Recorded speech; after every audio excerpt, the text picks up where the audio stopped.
과연 2월 임시국회에서 통과될 수 있을까?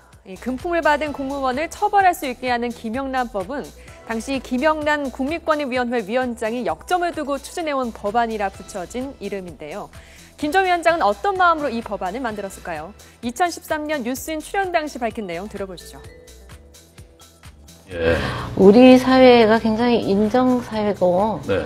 또 이제 서로 아는 사람들끼리 챙겨주는 문화지 않습니까? 근데 그것이 좋은 의미로 이제 서로 챙겨줄 때는 좋은데 네. 이것이 이제 어떤 이권이라든지 공무원 사회에서 그 사익을 추구하는 그런 쪽으로 활용이 될 때는 그런 그 연고관계가 없는 사람들은 굉장히 그 불이익을 받을 수가 있기 때문에 이 부분이 우리 사회에 굉장히 큰 문제다.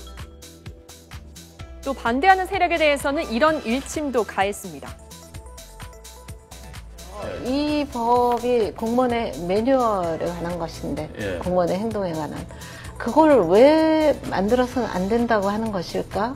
무엇 때문에? 라고 생각해 보면 여러 가지 공무원과의 청탁이나 스폰서 관계를 맺음으로써 이익을 받는 세력이 있겠구나. 라고 이제 역으로 생각해 볼 수 있다는 거죠. 부정청탁 금지 및 공직자 이해충돌 방지법에서 부정청탁과 금품 등 수수의 금지에 관한 법으로 내용과 정식 이름이 바뀐 김영란법은 지난 1월 8일 국회 정무위원회를 통과했습니다. 이 대가성이 없더라도 이 공직자가 금품을 받았다면 형사처벌할 수 있는 것이 주요 골자인데요.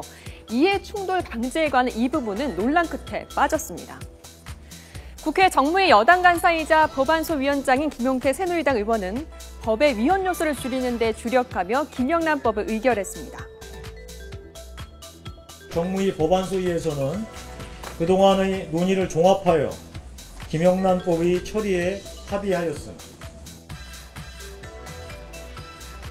현재 김영란법에는 공직자 가족이 이 직무 관련성 있는 금품을 받는다면 공직자 본인이 처벌받게 되는데요. 법 적용 대상에 언론인 등 민간인도 포함돼 과도하다는 지적도 잇따랐습니다.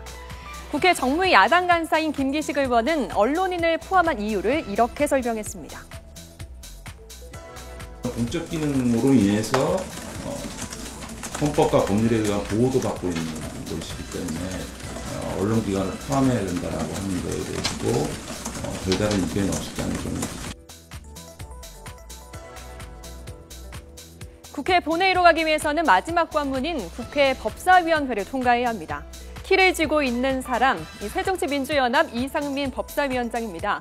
일단 이상민 의원은 공직사회로 한정한 것이 민간인으로 너무 확대됐다며 검토가 필요하다는 입장입니다.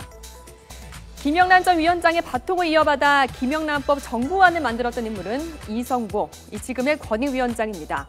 100만 원 이상 금품을 받았을 때 직무 관련성이 있는 경우에만 형사처벌하도록 해서 법안이 후퇴했다는 비판을 받았지만 국회 정무위가 통과시킨 법안은 다시 직무 관련성이 없어도 100만 원 이상 받으면 형사처벌하도록 규정했습니다.